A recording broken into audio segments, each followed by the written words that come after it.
সত্য ঘটনা অবলম্বনে। ঘটনাটি ঘটেছিল আমার সাথে। তখন আমি ক্লাস 8-এ পড়তাম। তখন করোনা ভাইরাসের জন্য আমাদের স্কুল বন্ধ দিয়েছিল। তাই আমি আর আমার আম্মু নানু বাসায় চলে যাই।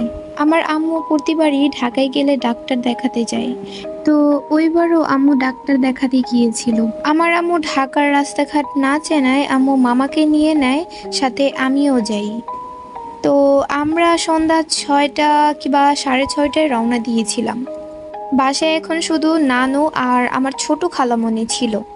ওই দিন আমরা আসার সময় জ্যামে পড়ে গিয়েছিলাম, তাই আমাদের আসতে প্রায় রাত 11টা বেজে গিয়েছিল। নানু আর খালামণি আমাদের জন্য বসে রয়েছে।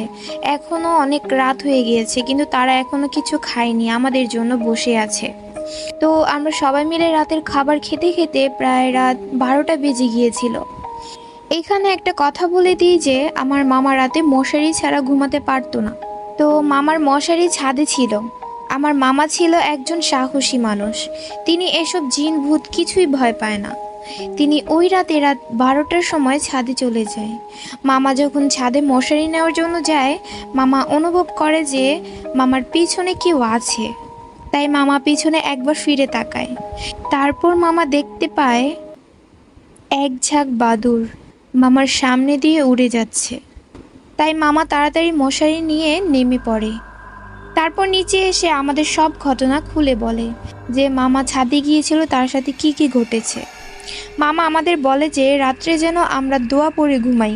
তো ওই দিন রাতে আমি, আমার আম্মু, আমার ছোট ভাই, আমার নানু আর আমার খালামণি আমরা সবাই মিলে একসাথে ঘুমাই।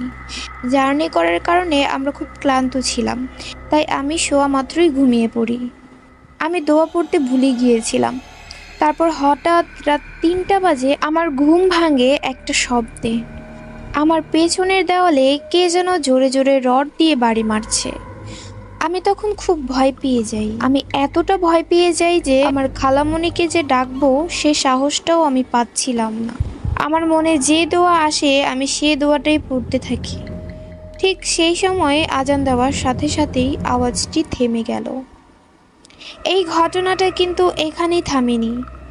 তারপর যেদিন আমি দুপুরে খাওয়া দাওয়া শেষ করে মোবাইল নিয়ে একদম কোনার রুমে সোফায় বসে বসে মোবাইল টিপতেছিলাম, আমার হঠাৎই এত ঘুম আসে, তাই আমি ফোনটা রেখে ঘুমিয়ে পড়ি সোফার মধ্যেই। হঠাৎ করে কে যেন আমাকে এমন জোরে ধাক্কা দেয়, আমি সোফা থেকে পড়ে যাই। আমার মনে হচ্ছিল কেউ একজন আমাকে ধাক্কা দিয়েছে। পড়ে গিয়েছিলাম বলতে এটা হয়তো বা ভুল হবে, কারণ আমি অনুভব করেছিলাম যে আমাকে কেউ একজন ধাক্কা দিল।